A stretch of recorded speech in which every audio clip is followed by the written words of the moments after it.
mi, táto, že jsem tvý zlato, že jsem tvá princezna, poklad tvůj beze dna. Říkej mi, táto, že jsem tvá pohádka, panenka maková, Smíšek a Amálka, Vochomůrka Křemílek, Emanuel Motýlek,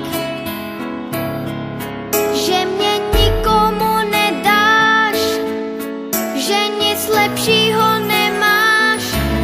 Tvůj dětský smích,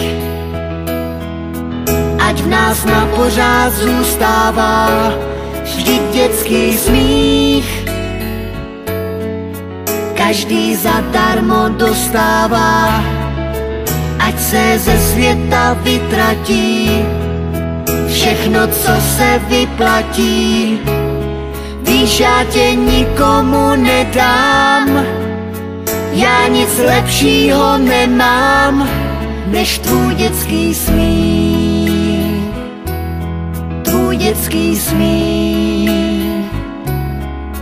Já nic lepšího nemám, než tvůj dětský smích.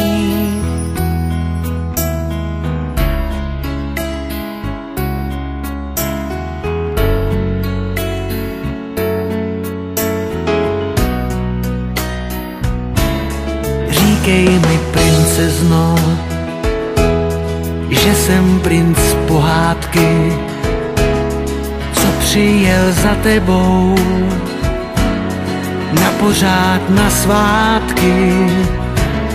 Já byl bych bez tebe, už na věky bez sebe.